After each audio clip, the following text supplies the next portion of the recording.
पश्चिम बंगाल में चक्रवाती तूफान एम्फन ने कैसी तबाही मचाई, ये तस्वीरें उसकी गवाह हैं। बंगाल में तबाही का मंजर देखकर हर कोई हिल गया था। अब एक और तूफान गुजरात और महाराष्ट्र की तरफ बढ़ रहा है, जिसने सबकी सांसें बढ़ा दी हैं। कोस्ट गार्ड ने समंदर में उतरने वालों को सचेत करना शुरू कर दिया है।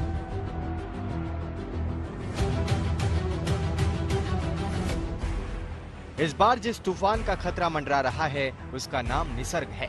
पश्चिमी तट पर अरब सागर के ऊपर बन रहा ये तूफान महाराष्ट्र और गुजरात के कुछ हिस्सों से टकराने वाला है। चिंता की बात यह है कि तूफान का खतरा उस मुंबई पर मंडरा रहा है जो पहले से ही कोरोना से घायल है। आशंका है कि तूफान का असर मुंबई और पालघर पर दिखेगा। मुंबई में पहला गंभीर चक्रवात हो सकता है। अरब सागर पर बना कम दबाव का क्षेत्र अगले कुछ घंटों में चक्रवात का रूप ले लेगा। फिलहाल ये मुंबई से 450 किलोमीटर दूर है और इसकी रफ्तार 110 किलोमीटर है। कल शाम या दोपहर तक इसके तट से टकराने की आशंका है। तो बहुत कुछ है जिसकी वजह से मौसम विभाग फिलहाल निगरानी रख रहा है इस पूरे डीप डिप्रेशन के ऊपर। लेकिन एक सबसे बड़ी अहम बात है कि मुंबई और महाराष्ट्र में खास तौर से जो तटीय इलाके हैं वहां पे खूब तैयारियां हो गई हैं। ये जो आप नाव इधर देख रहे हैं ये सब के सब पहले जब समुद्र में फिशिंग कर रहे थे, ये अब वापस आ चुके हैं। यहाँ अब फिशिंग डीप समुद्र में नहीं हो रही है। तूफान 3 जून को महाराष्ट्र के रायगढ़ जिले में हरिहरेश्वर और दमन के बीच उत्तर महाराष्ट्र और दक्षिण गुजरात के तटों से टकरा सकता है। इस दौरान 100 से 120 किलोमीटर की रफ्तार से हवाएं चल सकती हैं। इस दौरान भारी बारिश की भी आशंका जताई गई है।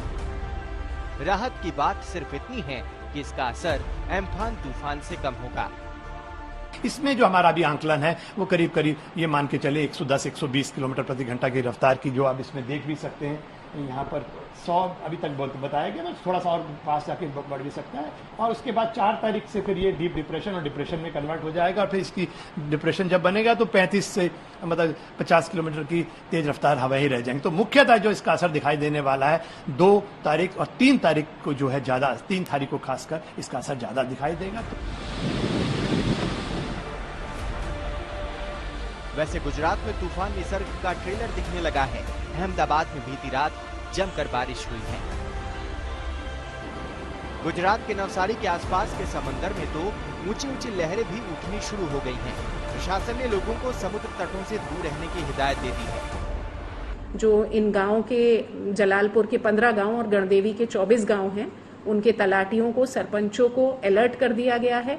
लाइजन ऑफिसर्स की अपॉइंटमेंट कर दी गई है जो ये आइडेंटिफाई करेंगे कि कहां कहां असर होने की शक्यता है, किन लोगों को शिफ्टिंग करने की जरूरत है। वो सब सर्वे करके जैसा जरूरियात होगी उस हिसाब से शिफ्टिंग की कामगिरी की जाएगी। मौसम विभाग के मुताबिक दमन, दीव और दादर नागर हवेली में तूफान का असर सबसे ज्यादा रहेगा। मुंबई समेत उत्तरी महाराष्ट्र के इलाके और कोंकण में भारी बारिश का अलर्ट है। साथ ही दक्षिणी गुजरात के इलाकों में भी तूफान का असर ज्यादा होने की आशंका है। अहमदाबाद से गोपी घांगर और मुंबई से विद्या और सौरभ वक्तानिया के साथ आज तक ब्यूरो।